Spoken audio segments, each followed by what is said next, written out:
I'm interested to know what kind of music you usually listen to. So my day to day is I listen to like a lot of like 2000 to like 2013, well, like not even 2000, but like 2010 to like 2015, just emo all the time, pretty much. Uh, but when I finally get out of those funks, I'll listen to pretty much everything. Um, but yeah, so like I try and mix it up as much as I can. The nice thing, the weird thing is like with me, and I've mentioned this in a couple different episodes, is I always listen to the same shit all the time, and it's weird because then I end up like talking to all these bands that I, would have never probably have come across because I get stuck in my ways, and then I just fall in love with like everything else that they're doing. So hmm it's always a like a weird feedback loop because like you just want to listen to the same thing over and over, but every time you listen to something different, like you always end up loving it, but you don't. It's really hard to do that more because you're yeah, just like, I don't know, I'm kind of cool with where I'm at, but it's like every time I do, it's always something awesome. yeah. And then like I also get the points where I'm like, oh man, I've listened to this album like way too many fucking times. I need to listen to something else. And then I still find myself listening to, I'll change it up for like a day, and then like the next day I'll be driving to work. I'm like, oh yeah, I want to listen to that song again, and then just start from there. And it's the same like repetitive process. And you're listening to it and you're like, kind of hate this now, but I don't know what to do. Right? Like yeah, I don't know. There's no way to get out of this. Like I did mention, to start every episode, I always do crack a beer. If you have any beer or beverage that you would like to crack, with I'm me, gonna be driving after this, so I don't have one, but I do have on my table this really weird snow globe I got from Goodwill, so we're gonna just use that. fuck yeah, Drink the snow globe juice. I'm not drinking it. I spent like $2 on this. I want to make this worth my money. that's fair. Oh, Yeah. All right, in everyone ready? Oh In yeah, yeah, three, yeah. two, one.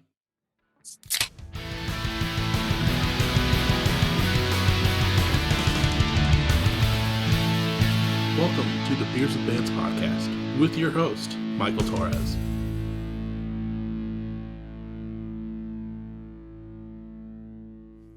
What is up, everyone? Welcome back to another episode of Beers with Bands. This week, I've hit the top of the West Coast. I've hit the bottom of the West Coast. Now I think I'm somewhere in the middle, hitting Sacramento. I'm sitting down with the dudes in Serialist. How y'all doing? Doing doing great. great. Doing good. Very pleased to be on Like, here. well, thank you so much for being on. We're gonna have a fun time. You guys got some killer stuff out, so I'm stoked to talk about it. Heck yeah. Like I mentioned, I'm sitting down with Serialist. Y'all are an emo post-hardcore band from the Sacramento area, um, and you have some like new stuff that just recently came out, and some awesome stuff that came out in 2022 that we'll talk about. Before we get too far, can you go around and say who you are and what you do in Serialist? Yeah, I'm Jonas. I am guitar and vocals. I'm Matt or Matthew. Either one's fine. I play bass in Serialist. I'm Paul, and I'm the drummer for Serialist. Okay. And we are waiting on one other person that will probably show up. And who are they, and what do they do? That would be Nicolo, and he is the future second guitarist. Not Okay. confirmed yet, but we are planning Oh, to add him. Yeah. So All right. that's an inside look for you. Yeah. just See. announced. Yeah, I was Wow. when Jonas, when you mentioned that there was two more coming, I was a little thrown Mhm. off because everything just shows the three of you. So congrats Yeah. for bringing someone into the fold, and being down for that, and letting someone new in to help with the vision that you guys have going on. I know that's always Mhm. like a big step for a lot of people to do.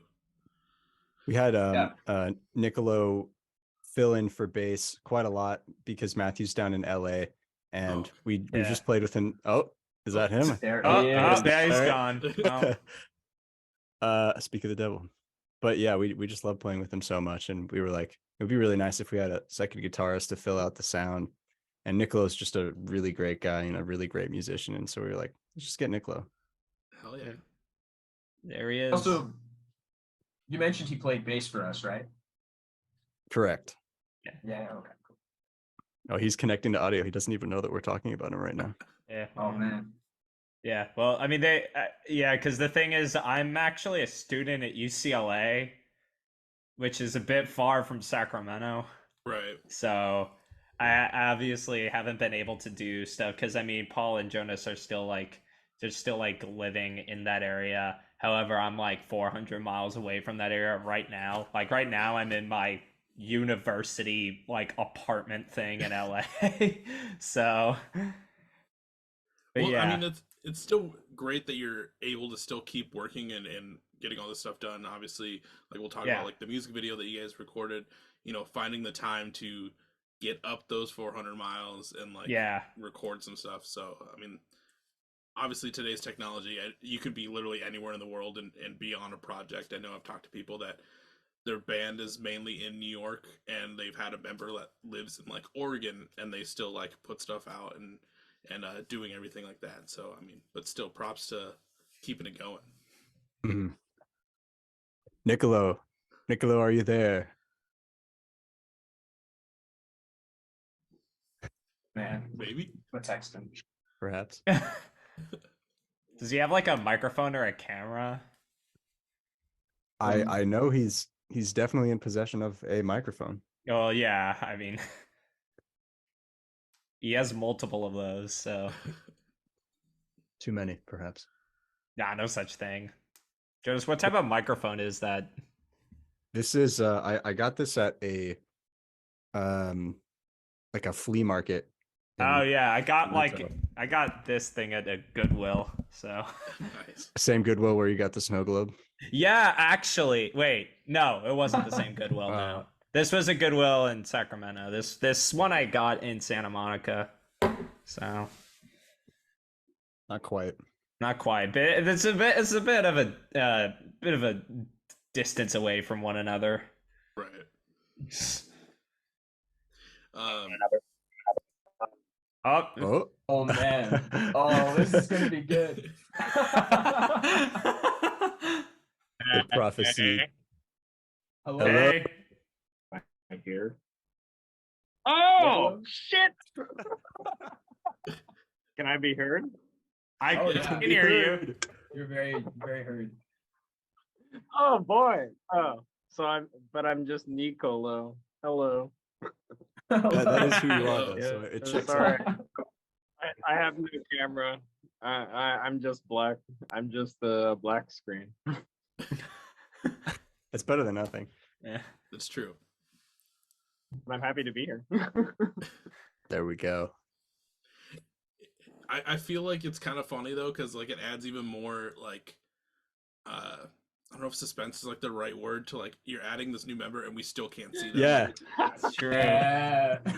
He's like a character that we haven't unlocked yet in Super Smash Bros.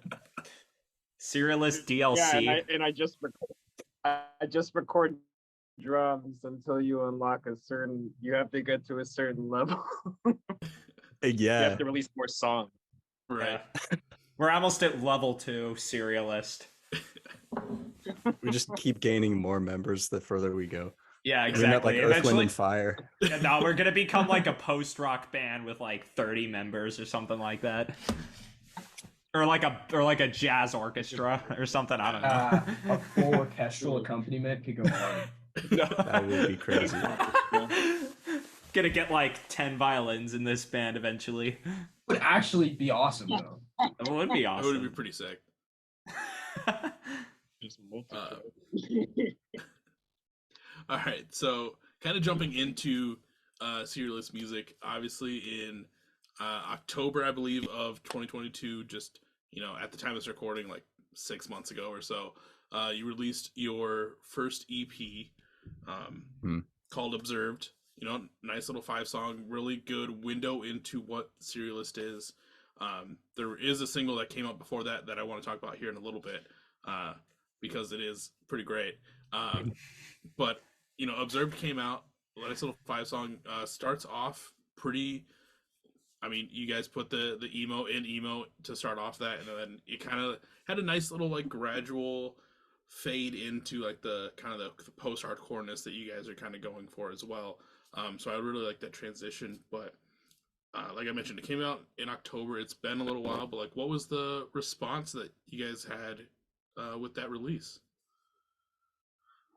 Well, I mean, I'm sure we'll get to it in a bit, but with our first single, we didn't have very much local response because it was just like it was very intangible. It was just kind of out there. We didn't really like the band didn't really exist by that point, and so this being our first sort of foray into like the local scene was interesting because we got a lot more interaction just around Sacramento, and it was interesting to like have all of us create this, and then like our family and our friends, and then just everyone who like lives by us, all of our homies, they checked it out, and then it has just grown from there, and that's been a cool aspect of it.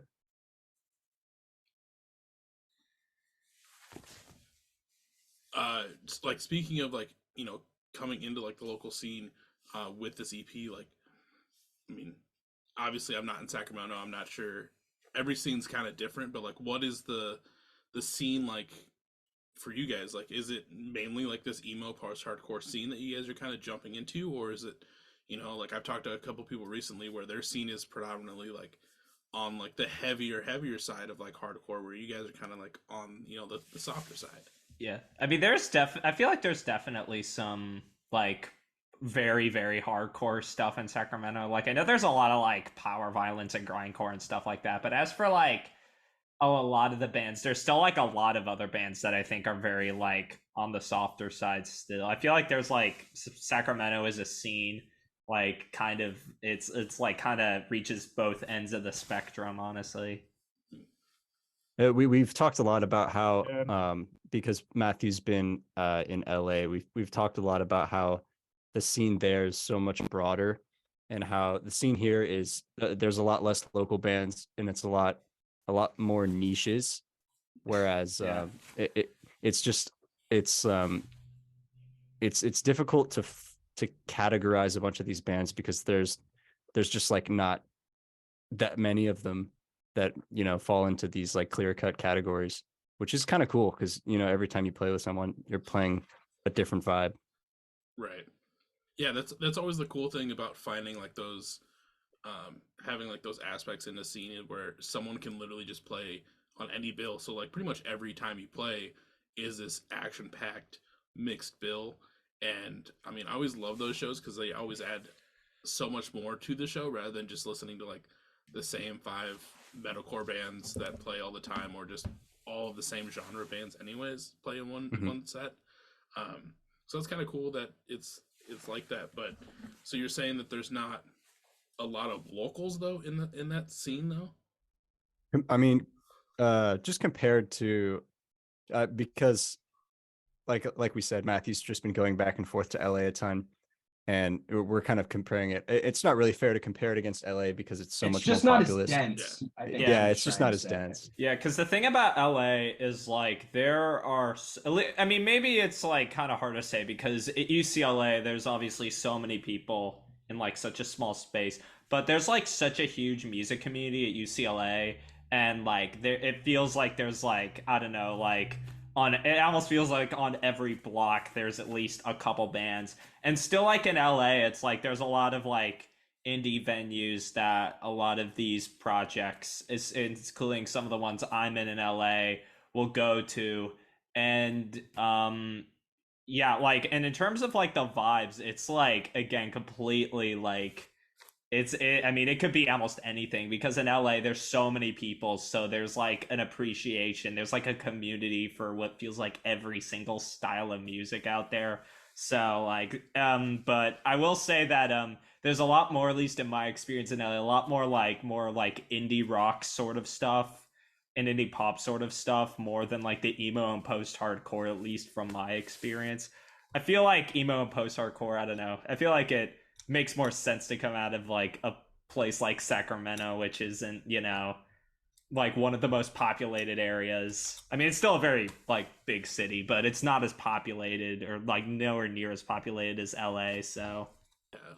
Yeah, kind of bouncing off that. Like every time I think about like LA style bands, I always like either think of like pop punk bands or like hardcore bands, because you always Yeah. see like the backyard hardcore shows, like videos of those popping up, and like LA has a crazy hardcore like backyard scene Oh yeah. that like will just pack like 300 kids in this random ass backyard on just any given night, and it's fucking insane. And like it's so cool that that fucking happens. You just don't like, especially in the Midwest, you don't see that happening at all. Oh yeah. I mean the thing about LA is also like it depends on where you are because LA as a city is so big because I know like all like the hardcore like bands are like usually like more in like the like I guess like the Hermosa Beach like area whereas like when it comes to like where I'm at which is more like in the Santa Monica area you don't really have like a lot of that but if you go to like either that area or like if you go to like more Orange County area like Anaheim there's like a bunch of crazy like punk shows like it gets pretty intense out there from what I've heard so Yeah. We've actually done a backyard show that had about like upwards of 200 people. I think a little bit over 200 people that went Oh, kind of hell yeah. crazy. Yeah, in Yeah, Davis. and there was a hardcore band, I right? think we've done. Yeah, that was closing. Yeah. What was that, Nicola? Davis.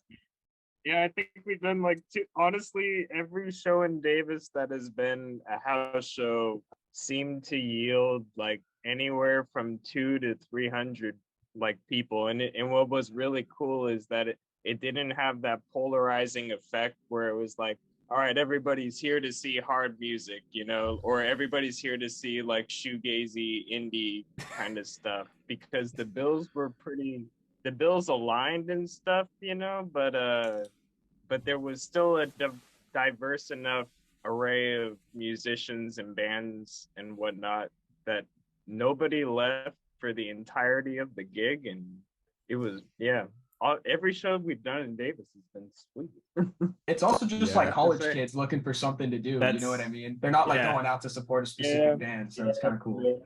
Just showing them a good time. Yes.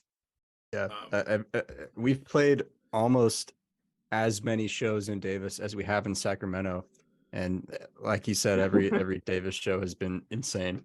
Yeah. It's really fun to play there. yeah damn We I actually have more haven't been to any of the in Davis than in shows so. Sacramento. Matthew, we gotta get you out to a Davis show. I know.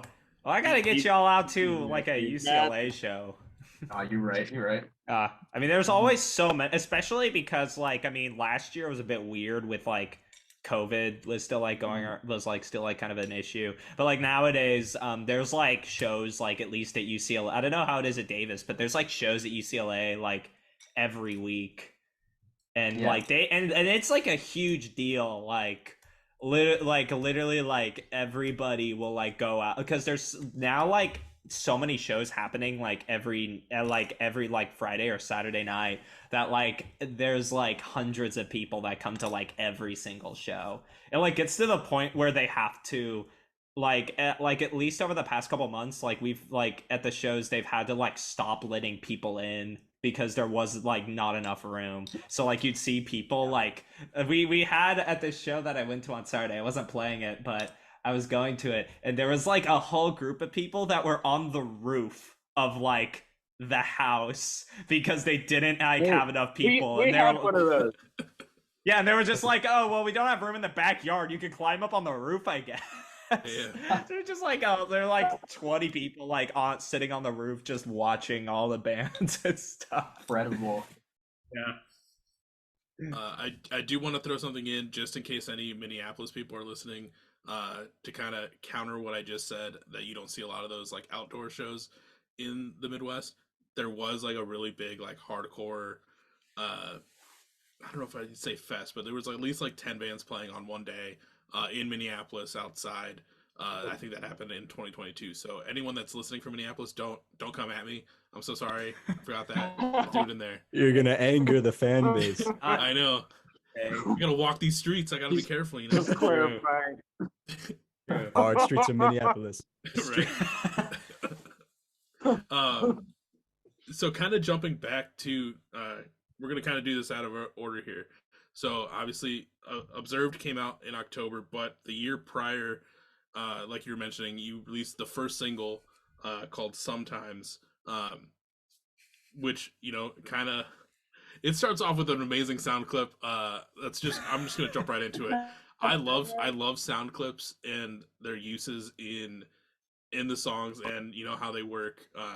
And it's funny because I first was like looking at you guys' TikTok, and I saw like you play like the solid emo riff to that, and I was like, okay, that's fucking tight. And then I went and like started listening and everything, and I was like, oh no, he did it. Like they did it. They made the full We song for committed. it. And so Commitment was made. so thank you for committing to that. But that was amazing to use that sound clip in there. If anyone's wondering what I'm talking about, it's the sometimes I sit down when I pee. I think that was just a TikTok. It wasn't even on that was post Vine, so that was just a TikTok. Post Vine. But hey, It's fine no, core. yeah, gotta know your eras. Fine core. But like you said, that one just kind of popped up out of nowhere. Like, was it just started as more like, oh, I'm going to just do this as like a joke and then just kind of see where it goes, or like, what was your mentality for that? So I mean, I just like scrolling on TikTok, there was like an era where you would just like, I don't know if that would happen to everyone or if that was just my For You page, but I would just see like so many videos of people like just taking videos of people like screaming about stuff and then just putting Midwest emo riffs under it. And then I ran across that one. And by the way, shout out to Party Harding. That's the name of the guy who made that video. Thank you for kickstarting our career. But we came across that one, and then I was just like, this would be funny. And then I recorded it, and then it blew up. And then I was like, I have to leverage this somehow. Like, there's so many people in these comments asking for a full version, and I don't have anything better to do. So I kind of sat down and I just sort of recorded the whole thing, wrote lyrics for it, and then pushed it out in like a week, just as fast as I could, just to sort of ride on the coattails of it, honestly, because I didn't want to let it go to waste. I wanted to hop on the hype train. And so I just put it on Spotify, and then it did very well. And that was all Jonas, by the way. Yeah. Like the drums there were MIDI, and like he did the bass and all that. Like that was before the band existed as a whole. Yeah. Okay. Well, Yeah, no, 'cause that was because like- we did exist before, but we existed as Officially, yeah. Yeah. Yeah. We had played together before. Paul played drums on that track. Not play drums on that track. I did not, unfortunately. We'd played together as a band before, the three of us, me, Paul, and Matthew. Around by the time, in a shed in an observatory in the back Like of literally his, an abandoned observatory in the back of my like uncle's like backyard. Yeah.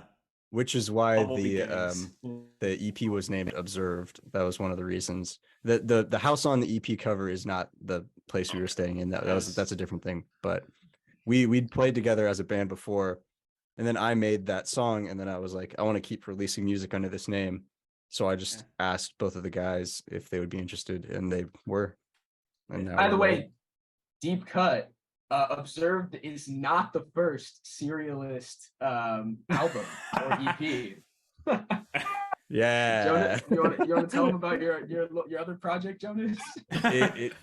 It's possible to find a small EP on SoundCloud that I made that was actually like electronic music in like 2019 before any of this. And if you could probably find it, because people No, you have can find it. I've SoundCloud. searched for it and I found it. So the pandemic changed your whole outlook on music. Yeah. Yeah. It was pretty energetic hype music, and then it's just that he just became emo. Yeah. Was that TikTok? Like, was that the only reason you went from? Sorry, Niccolo. Bless He you. was going through something right now. Oh man, Was that a sneeze? but like that first EP was super like electronic. When did you make the switch to like doing guitar shit, doing the emo stuff? That was well, the only reason that I made that electronic was because that was kind of like I've been making music for such a long time that a majority of the time that I was making music, from like when I started to when I released that EP, I was making electronic music. And then I kind of started making more like guitar oriented, more like emo type stuff. And then I was just like, I want to release something that kind of like demonstrates what I've been doing this whole time. So I made that. And then I was like, okay, now I can start doing different stuff. Yeah. Okay, that's right. For Paul and Matt, like, what were your thoughts when, you obviously, and Nicolo too, like, of this like more different style of EP that he's doing, and then he comes out with the single and wants to take it this whole other direction. Like, what were your guys' thoughts on that? Well, honestly, Jonas was just a good friend of mine like a year before Sometimes came out, and I like had no idea that he was even like musically talented at all. Like literally no idea at all. And so when that thing dropped, I was like, oh, that's kind of funny. And then he's like, hey guys, this TikTok blew up. And I was like, oh, that's pretty cool. And then he released this song and I listened to it and I was like, this is fucking awesome. Like what the fuck? And I honestly, my only thought was like, you better ask me to play drums on the fucking next release. Like, yeah, I mean, I kind of have the same experience because I mean, I think the three of us, me, Paul, and Jonas, we all like went to high school together and we all like knew each other. Me and Paul actually played a lot together in high school. We were in like the jazz band together in high school, nice. So we played a lot of jazz. I guess it's a bit Shout different out to than Lynn Lewis. Oh God. Pressure. Very, very dark times. Anyways, we had an abusive band director, but anyways, but yeah, like once like yeah, I guess like we just like started playing together like during like I guess like kind of around the time of the pandemic. We actually like had like a few different like band names before we just adopted the Serialist name. My personal favorite band name that we had was Hippogriff Shits on My Chest. It didn't last very long. That was classic. That was a good one. But I really... I don't think any of us remember why we came to that name. I don't know, but I like it. I mean, I thought it was pretty good. There's actually a reference to it on the EP album art. Wait, you changed it, right? Yeah, I can pull it up though. We didn't change it because Hippogriff Shits on My Chest was on there, though. Oh, yeah. Well, it was HSOMC. Yeah. There you go. Obviously, we all know the logo that goes along with Serialist. I would love to see the logo that would have came up with that other name. And like, Shits on My Chest. I don't know. I don't know if that would have been Spotify safe. I don't know. We might... I don't know. There's some crazy shit on Spotify. You never know. That's true. That's true. That's true. You might have to repeat yourself, Nicola. Spotify is very safe, extremely safe. It would be so safe under Spotify.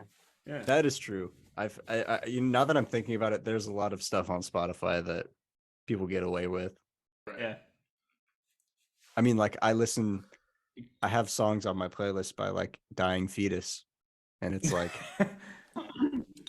It is what it is. Typical Dying Fetus enjoyer. But now we're kind of jump around again. So I mean, we talked about the first EP. We jumped to the first single. Now we're gonna jump to the latest single, which came out at the beginning of February, called Wolves. This shows another, like I had mentioned with Observed. It kind of shows this transition throughout where it kind of goes emo into this whole post-hardcore in the 5-song journey that we're on. But this one kind of does that same thing, but just in one song. The first half, really kind of slow and kind of builds up the anticipation. And then you guys hit that moment and it just takes it into this amazing last half of just post-hardcore for this song.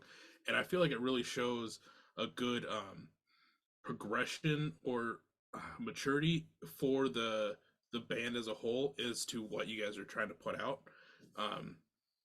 Obviously, like I mentioned, it came out on the beginning of February. So at this point in us recording, I know this episode comes out in April, but it's beginning of March. It's been out for a little over a month. Like, and this being the first single after the EP, what was the response on this one? Because I'm sure it was different compared since you already have some stuff out. Yeah. People loved it. It was great. Yeah. Like got a lot of like specific like compliments on the drumming, which was super flattering. Yeah, I'm super proud of it, honestly. Super proud of that song, for real. Yeah. That was that was the first song where everyone kind of wrote their own parts, because for the EP it was a lot of I kind of I like when I made the demos, I made sort of everything, and then I was like, like you can mess with this however you want, but it kind of like put them along those tracks. But with Wolves, everyone just kind of did their own thing, and actually Matthew's bass take on that is completely improvised, and which he did that in like 1 or 2 takes, which is insane. Fuck. And Thank you. yeah, but Paul's drumming on that is, I feel like, what Yeah. brings the song together. Yeah. Yeah. My kinda drumming awesome. was like the opposite of improv, because like usually I just like stream of consciousness, like don't think about my drumming. But like I had like a really specific idea with that bell part, because the track that he gave me, it sort of confused me a little bit, because like obviously the songs felt very like 4/4 driving sort of thing. But for some reason the track he gave me sort of gave me like 3/4 vibes. And so there was that weird like rub going on there. And so I had this idea to sort of like take advantage of that. And then that bell pattern, which sort of had like that quarter note triplet thing with like, and then I like offset it with the bell. Yeah, I just thought it was really cool, and it added this cool like driving, but in like a different way aspect to the song that I sort of like brought in and brought out. I don't know. Yeah. It was cool. Yeah, like everybody in LA, like at least in the UCLA scene that I showed the song to, they were all just like the first thing that they like caught was like the bell pattern. They were just like, "What is that? That is so cool." Because it like goes like over the beat a bit. It's like Over the it's bar line. over the bar line. I mean, but yeah, Super cool. yeah. I mean, it was a sick track. Like I had mentioned in the email to you guys, like I found that track off like a new music playlist, and I was like, okay, like this, you start listening to it, you let your vocals kind of sink in. You're just like, all right, let's see where this goes, and then you just hit that moment, and it just fucking takes off, and like everything's done so well that I was just like, okay, I have to reach out, whether these guys are down or not. But like I gotta reach out, because like it's a sick song, and like I'm stoked on the progression that you guys are doing. Yeah, we're definitely trying to move more down the road of moving away from like the strict emo kind of sound to something a little weirder. Yeah. I mean, Some speaking of things that, cooking. fuck yeah, yeah. Speaking of things cooking, as some people might have seen like on the Instagram and stuff with your captions, I think I saw something like you guys are hoping to put something else out in like July. Yeah, July. well, we're working on getting something done within the next 2 weeks as of recording this right now. And then we should be releasing it in a month or so after that. So we're looking at, I don't know what month that is, but yeah, that time frame approximately. And what are you guys looking Cool. at? Just releasing another single, trying to put out another EP? It's going to be another single. We're moving along the same sort of path that Wolves went on. It's a lot darker, but it's a lot more upbeat than Wolves, and it's probably Faster tempo for sure. yeah. It would probably be one of the heavier things that we've released, which we're very excited for. Fuck yeah. Also with Wolves, a week after it came out, you dropped the music video for it, which I think you put it on TikTok and on Instagram.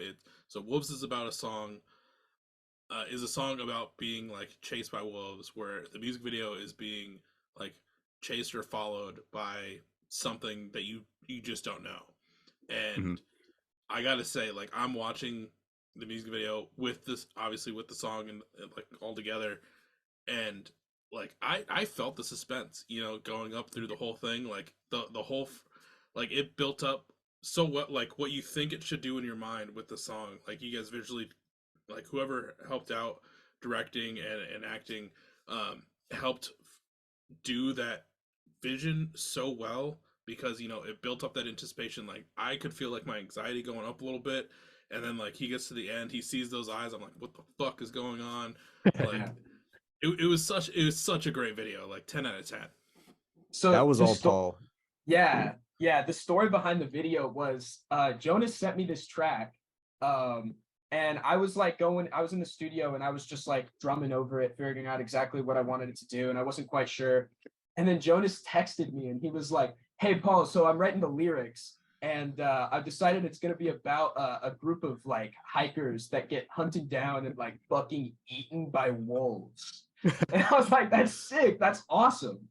Which, And by the way, when the lyrics said "I can see them through the trees," Matthew thought that it was about the Vietnam War because Yeah, he just sent me the track, and I was like, okay, this has got to be a metaphor for like something. I don't know. And then it took like a month of them convincing me that like, no, this is literally just a song about wolves. I was looking he's into got it some way good too lyric hard. theories, though.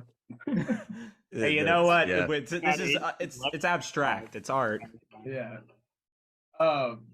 But yeah, he sent that. He said what it was about, and then like while I was drumming and stuff, I just like imagined like the stalking happening, and like I basically I like had this idea where like as soon as that like shift would happen, that like what I was imagining was I just saw like the lighthouse with Robert Pattinson, and there's one part where he's like he sees this like light, and like you're not entirely sure what's going through his head, but you know that it's like the most terrifying thing you could possibly imagine, and he's like screaming like at the top of his lungs.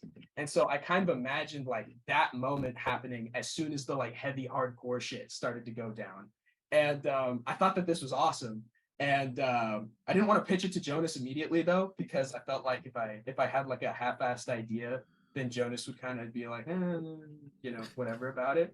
So I thought about it, and I thought about all the beats and all of that. Then I pitched it to Jonas, and then he's like, "Yeah, why not? Let's do it." And so Tell him then, how you pitched it to me. how did I pitch it to you? I don't remember it. So we were in my friend's spare room and we were just hanging out, and I was sitting on his bed, and Paul was like, "I have this music video idea. Like, I want you to lay down and close your eyes." And then he took his phone and he played the demo, and then he narrated. He was like, "Opening shot, like we open on a wide shot of the forest," and then he like went through the entire script just like from memory. I didn't even know this. It to me, and then he finished, and I was like, "Okay, that's awesome." I didn't even know that happened, honestly. Yeah, I was super stoked about it, honestly. Dude, Oh, you're great concept, and it came amazing. Martin Scorsese in the making. Right, yeah. for real. True. Yeah, like I said, it great concept, came out amazing. You know, visually effect, visual affecting, visual effects were on point to like really correspond with the song. So it's great that you had that vision. You waited to have it flushed out, so that way you know Jonas couldn't veto it right away, or Yeah. who Couldn't knows what veto would have it happened. away. Yeah. Yeah. I would have been like, this is dumb, but I'm very glad I didn't. Yeah. Well, you know, before we kind of transition, I do want to say, like I've said kind of already, like everything sounds super sick. I'm looking forward to seeing what the four of you put out next, especially when you're trying to progress into like this harder, you know, sound, going away from the full emo-ness. Like stoked for the future of Serialist and everything you guys got going on. Yeah, us too. I know we kind of mentioned it earlier when Niccolo was just about to join us. He is the newest member to the band. Nicola, did you have like any thoughts about when they, asked you to join and make this a four piece?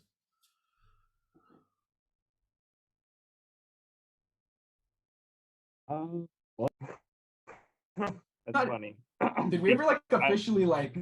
It's yeah. I don't know if we did. It really hasn't. You even actually bringing it to the table has actually possibly made it official, actually.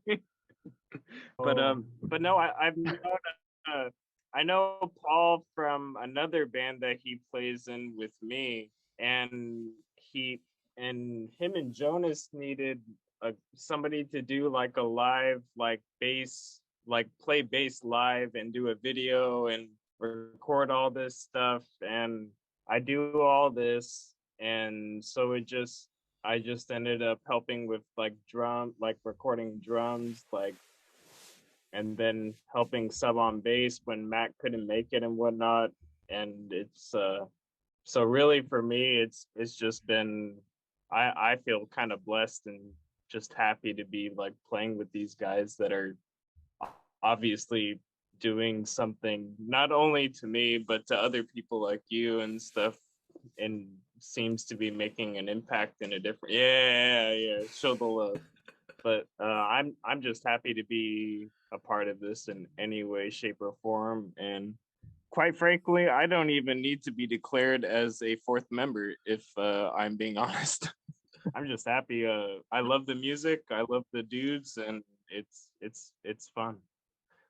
Yeah, it's very early stages. We were talking, and right before we got on the podcast, me and Paul were talking, and we were like, we don't even know if we've officially asked Nicolo to be in the band. But Well, do you want to take this moment, do a little bachelor thing? Give him the rose while you guys. Will you be our fourth member? Oh man! Let me see the ring. Let me see that ring. You wanna? Would you like this snow globe instead? I'll take a snow globe. Yeah. Oh, it's Right. Utah. Yeah. Look at that. Yeah. It says I'll Utah on take it. it. There's like a bear with something. I don't know. I have There you a go. silly band. Does this Yeah. work? The silly This band. all I have a equates to paperclip ring for me. that I Yeah, that's a founded. band. That's a legit band. I can somehow fit my fist through a snow globe. So yeah, but it's Wow. accepted. What do you mean through? Just Yeah, just pound it. just I don't know if I trust you with this. Then I spent like $3 on it. You're gonna break it. The snow globe means a lot to me. Well, Is I'm that a so bought this in a happy- good Monica. Yeah. To see it broken like through my fist. You're just bleeding on stage. So Nicola, was that a yes? Oh, yes, that's a yes. I accept this offer. Oh, Hey. we did it. We did That's it. legally binding. You can't Oh, see what? my expression, but I'm smiling and I am jumping into it. Hey. I just did a full 360 actually. Whoa! 360. Oh, that's awesome. hardcore. Yeah. That's hardcore. Yeah, man. That's post-hardcore. That's post-hardcore. Wow. Wow. Well, I'm so happy I got to, be a part of that special moment for you guys. You're a witness. Yeah, you're here. You broke the ice, man. Thank you. Yeah. You're welcome. I'm changing lives here on Beers with Fans podcast. Yeah. Cheers for that. You are though. All right. So as we kind of transition to the later half of this episode, first, obviously, it is Beers with Bands. You don't have to be drinking on these episodes because I'll definitely do that for you.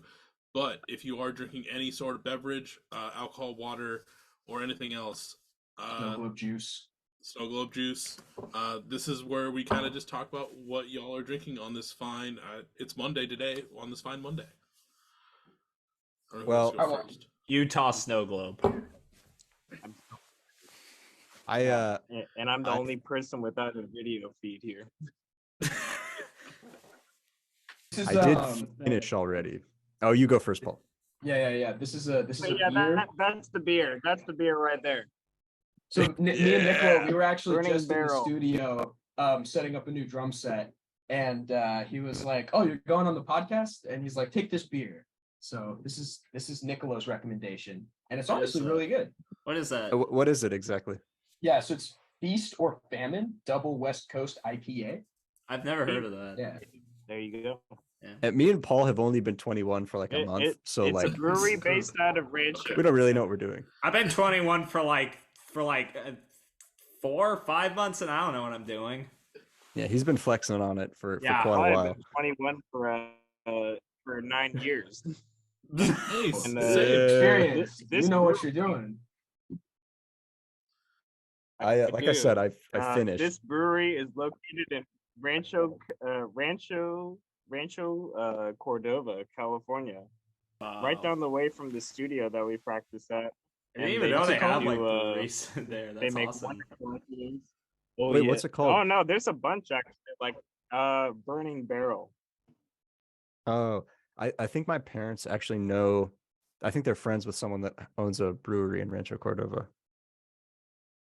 I don't know if that's the one, but It's either that one or there's two others in the area. There's Log Off and then there's Revision as well.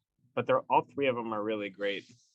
But the people at Burning Barrel, absolutely fantastic, and their brewer takes so much pride in the IPAs and the sour smoothies that he makes. They are like both styles absolutely out this world. I don't really enjoy for the most part like any smoothie sort of like beer concoction, Beer? but man, these guys like make me feel like I'm drinking cereal or something when I have their sours. It's really nice.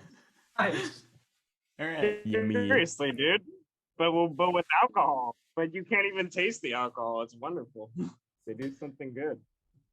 Hell yeah. Matthew, what's the alcohol by volume of your snow globe? I don't know. I don't know if there's any or a lot. There's probably either none or like a lot. I don't know. Yeah, it's Utah, so it's got to be like they got the lower percentages. Oh, true. Oh, Yeah. I didn't think about that. Mm. Yeah. But It can't be Good point. above 6, I think. Yeah. oh, true. Well, if I was drinking something, I'd probably be drinking. I don't know. I'm like a fucking college student, so we just live off of Modelo here. So Hey, that's what I started the Modelo time. episode with. hey, Hey. Hey. Jonas, did you the drink a best Modelo? cheap beer. I was actually I was playing a gig last night and they gave us a case of free Modelo. So Oh hell And- yeah! nice. That's But this is I don't know exactly what it is, but it's some kind of dark ale. It says Dark enlightened ale. dark ale brewed with spice. ooh. I don't know what brewed with spice means. Jonas but Means it was Some brewed salt with and pepper in spice. it. They put. it's indulgent, apparently. Nice. And this is the first episode in like 3 or so that I'm back to my ways. I got a good old PBR. Yeah. Nicola's very excited for you on that. I am very excited. In fact, that makes me want to drink a Pabst right now. Been a while.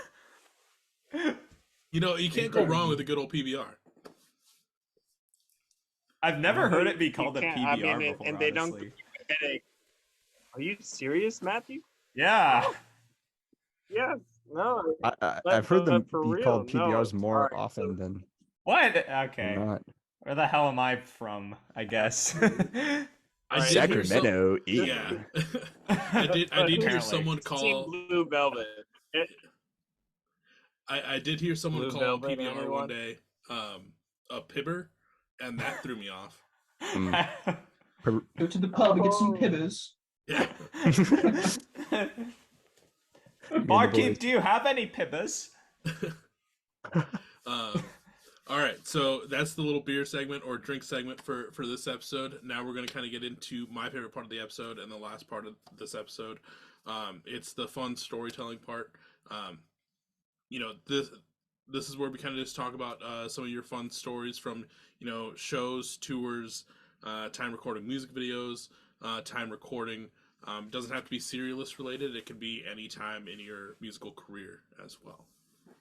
We certainly have a lot of stories from the recording of the music video because that was almost disastrous. What do you mean? I don't even know where to We start. got there and there was no water. In the Yeah. cabin. Well, That was pretty look, man, I was without water in my apartment here for like 3 days, like a couple weeks ago. So I guess compared to the apocalyptic hellscape that is like UCLA housing. yeah, actually, it is apocalyptic here. It's fucking awful. Don't live here, please. Yeah, we got there. We got there, and there was a repairman who was just outside of the cabin that we were staying at, and he said he was just like, yeah, they shut off your water because it's like this house has been spewing like 50,000 gallons of water. What was it? It was something 150. It was absurd. something like 150,000. Jeez. Busted. And so yeah, the city shut off all the water, and it was like hundreds of thousands of gallons. Damn. We had to like travel half a mile to use the restroom. So, It's brutal. yeah. Oh my. Oh yeah, and then we got like, oh man, there's so many stories. Just like getting the materials for the music video was a massive hassle.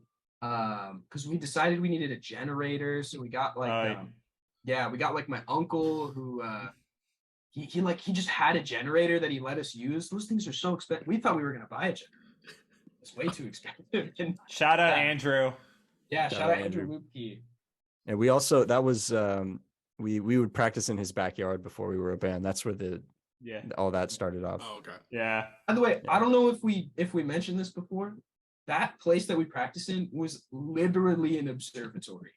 It was a non-functioning, like decommissioned observatory that we would play in. It was so cool. You could like take the top off.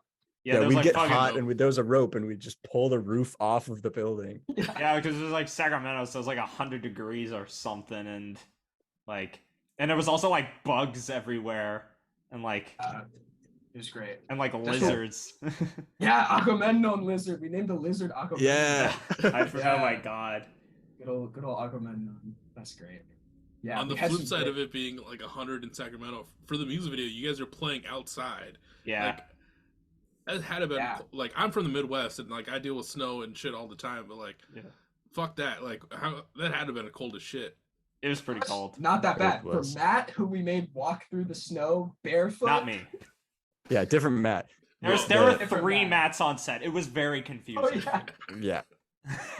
We had the director Matt, we had the actor Matt, and we had the Wilson Matt. Me, yeah. The actor Matt, like, he like, I don't know how he did it. He like probably got hypothermia at some point. Yeah. Like, he was like, there's a picture I have of him getting like bundled up and hugged by like the makeup person. It was so sweet. Yeah. But like he was almost everyone. I gave him free Chick-fil-A breakfast that morning. Almost everyone had helped. limbs just going numb during the production at one point.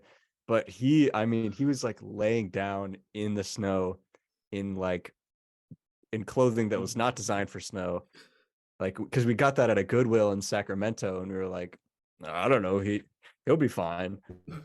And then we didn't pay him any money for being in the music video. And we didn't credit him. And we didn't credit him. Oh yeah. In the video. How the fuck did that happen? Because Matt's a dumbass that didn't write it, and we're all dumbasses that couldn't like catch that in time. So the guy who suffered most didn't get paid, didn't get credited. What do you mean? I gave him. I thought we did pay you bought him. him Chick-fil-A. Yeah, no, but I thought we did pay him. Didn't we pay him? No, we were going to, but he asked that we not pay him. Oh really? Because, yeah, because he's just an awesome guy like that.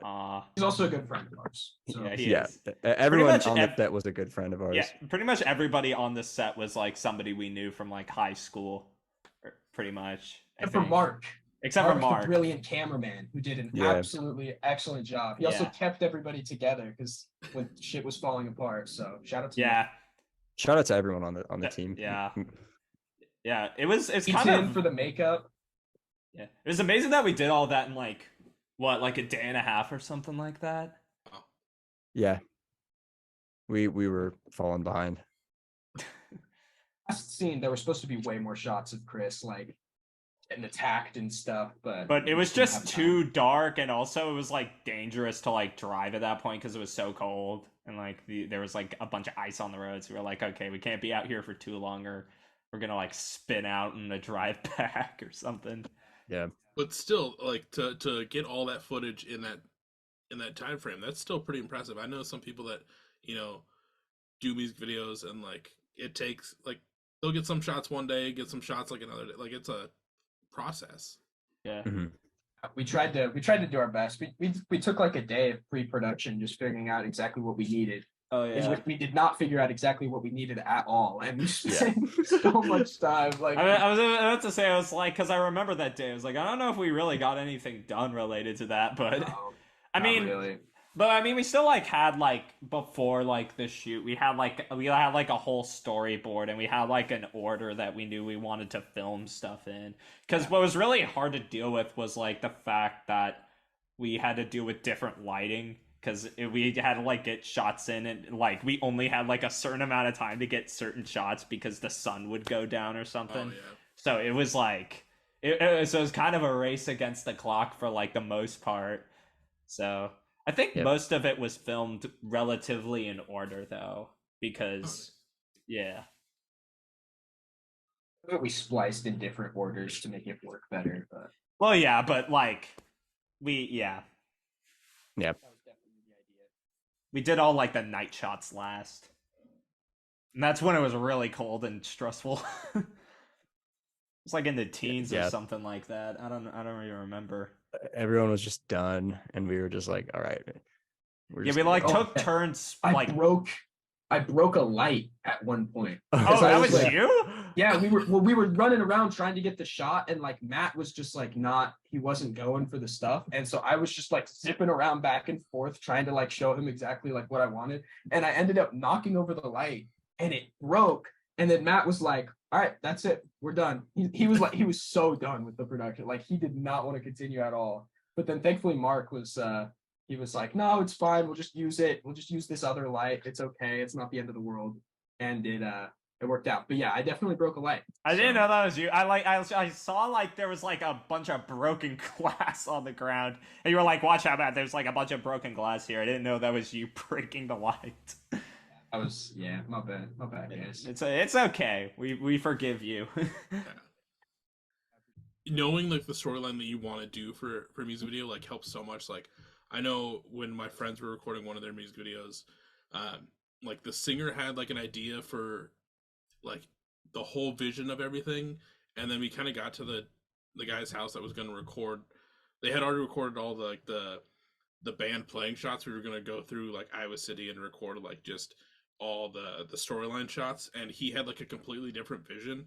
And I know to this day, like my friend probably would want to go back and like that's not what his original vision was, and we just kind of walked around downtown and just like shot in different spots and like just kind of made shit up as we went, and it like the storyline came through okay, but it wasn't like something that like he was dead set on, or like there was all this planning with, so it was kind of just like Yeah,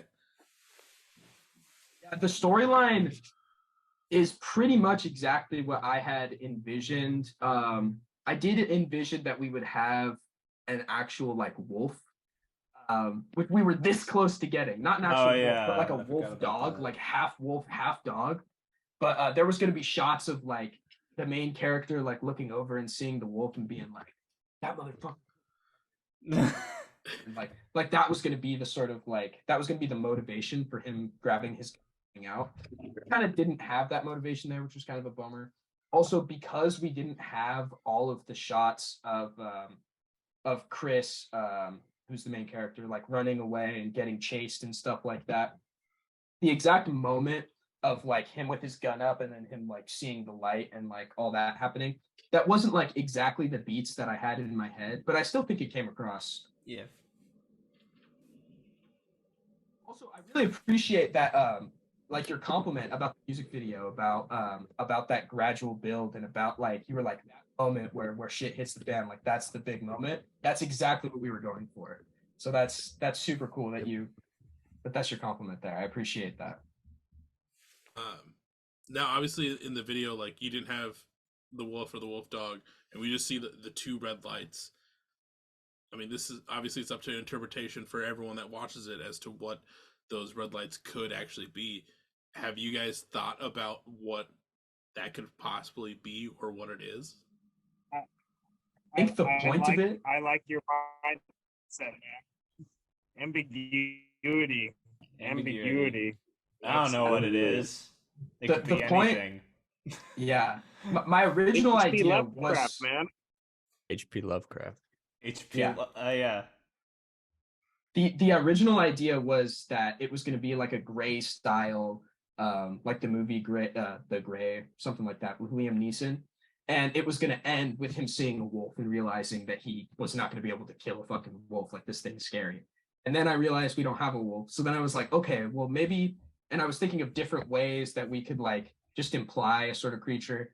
And then I remembered the Robert Pattinson thing where he just sees this light and like he is horrified, but it's just a light of a lighthouse. You know what I mean?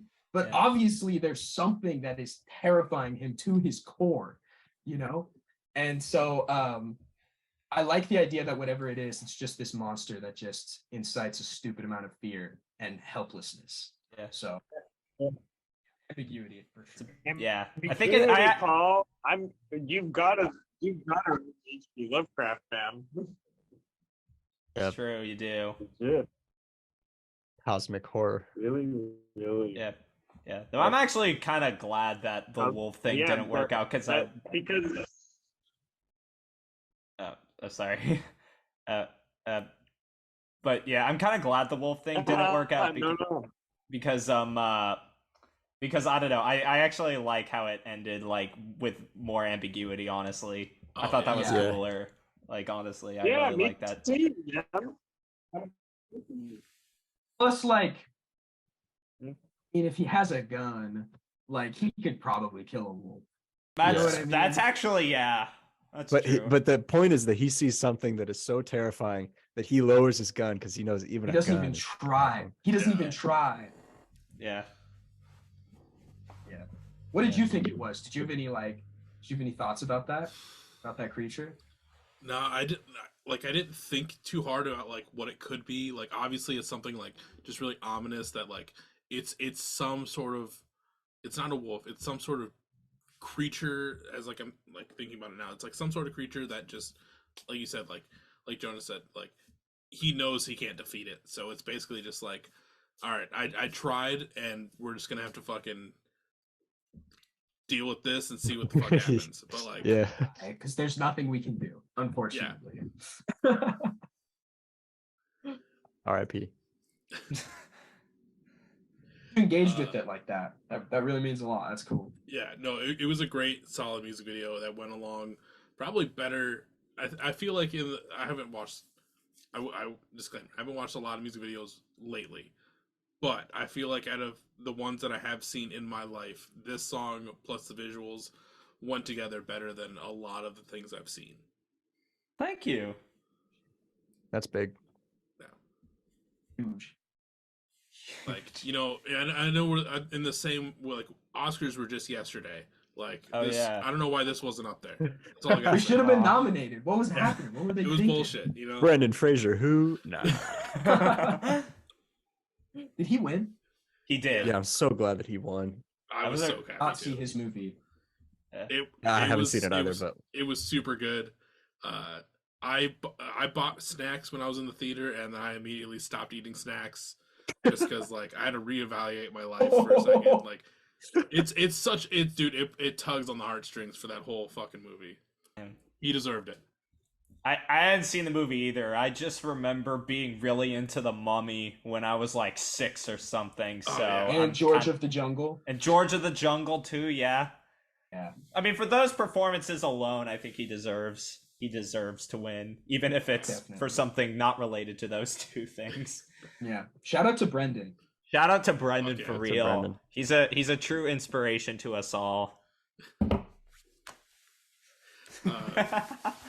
What's my favorite clowncore song? Yeah, clowncore. Brendan Fraser. Classic. Yeah. Are we getting into clowncore now in this podcast, Paul? Yeah, we are apparently. Are you familiar with clowncore? if it's the clowncore that I think it is, where it's the two dudes that just Yeah. like one's like on a saxophone, the other one's just like on a piano. Yeah, those Yep. guys, right? Yeah, one of the clowncore dudes, like the drummer in clowncore, actually, like he did a master class at UCLA like a few weeks ago. It's so funny to me. Which is so funny because he's like a legit like jazz drummer. Like He's good. and he's like he's like one of the best drummers out there right now. It's just really funny that that's like one of his projects is That's fucking clowncore. Clowncore Serialist collab. Oh my god. Oh, let's throw I that out actually there. know Let's did I manifest tell that. y'all about the fact that that one of my friends, a friend of a friend owns the clowncore van?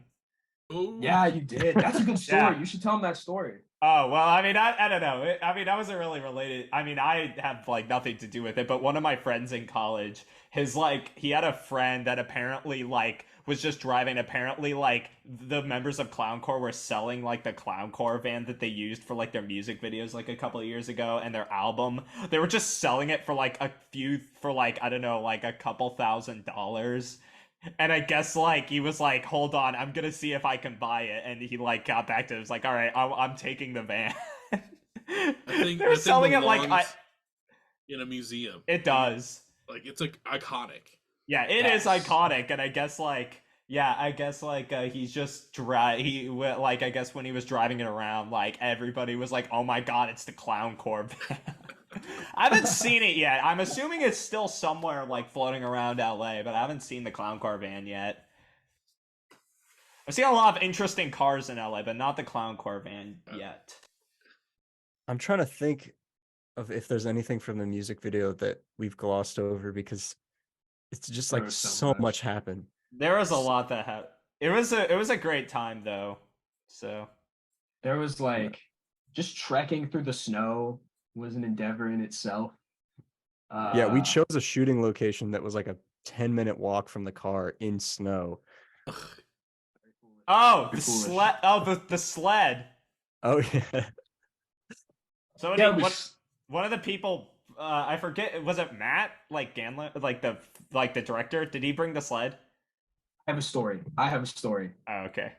Okay, so we were shooting the music video, right? Yeah. And like everyone was there just to like help out, even when like we were only in the shots of us playing, but we were still there when Yeah. we were shooting all the other stuff. And basically during some downtime for like a solid hour, I got a handful of snow and I like compacted it. And then I excavated it with my fingers and I made this like beautiful, like delicate bowl made out of snow. And I was like, fuck, I'm gonna make one. I'm gonna give it to Jonas, and it's gonna be just like a really awesome, wholesome moment. And then it broke. And then I spent another like 45 minutes making another bowl of snow. And then like after eventually I got everything down and it was this perfect, like almost translucent, because like that's how close I got it, you know, like it was a nice bowl. And I Yeah. got it and I presented it to Jonas, and Jonas was like, oh, and then he grabs it and just eats it. He just ate it. All that work. You were in his mouth. I've never seen you look so distraught, honestly, in my life. I couldn't believe that. I couldn't believe the amount of effort I put into that. You were to just bite it. Yeah. I didn't know how much effort you put into it. It was would've it was tried it was more. it was so heartbreaking to witness, honestly. You didn't realize that was gonna happen. Yeah. It's good to know that you spent probably 2 hours of the music video that you were basically writing, just crafting a ball of snow. Yeah. Uh, Oh man. It was beautiful though. It was Thank actually you. a very. That's It the looked face like of it the was like porcelain. porcelain ball. But yeah, so the music video looked like it was like I said, it came out super well. Looked like it was a great time. I'm sure it was a great time to film all that with everyone, you know, kind of sharing a cabin, dealing with all the snow and just hiking around. But like I've said multiple times through this, Wolves is such a great song, and I'm really stoked to see what the next single from Serialist is, and like the iteration that you guys are kind of going, and just seeing where, you know, this whole progress takes you guys. Yeah, Thank you. very stoked. Yeah. Very stoked. Thank you. If anyone's listening that is looking for merch, music, or just Serialist in general, where can they find it? Well, we should be working on a merch order as of right now. So probably by the time this episode comes out, we should have some merch possibly on a website or something. And if they want to find any of that, then they can go to any of our social media. There will be a link tree link, and then we should just have a link to it. We're at Serialist Music on TikTok and Instagram, and that's pretty much what most of our handles are going to be if they want to find us for anything. And yeah, depending on where you found this episode, whether it's Facebook, Instagrams, the Twitters, or even YouTube, you get to see these lovely faces like I got to see all night. Make sure you hit those hyperlinks down below and go follow Serialist, stay up to date, pick up some merch, and just be ready for the next single that's going to be coming out. Woo woo! Yeah. Before we fully take off, I just want to give another big thank you to the four of you for taking the time out of your Monday. Sitting down with little old me, drinking some beers, having a snow globe, and just having a good old time talking about what you guys have going on and just shooting the shit. Thank you very much Thank for you. having us. That's just a great time, for real. It's been a good time. Well, hopefully when the next release comes out, LP3, whatever the future holds, maybe we'll do this again sometime. Yeah. Sure. We would love to. Hell yeah. Absolutely. Well, like I said, go follow Serialist on everything they have, and make sure you stay up to date with what they have going on, and be ready for the rest of 2023 for them. Other than that, I'll catch everyone on the next episode. See ya. Yeah. All right.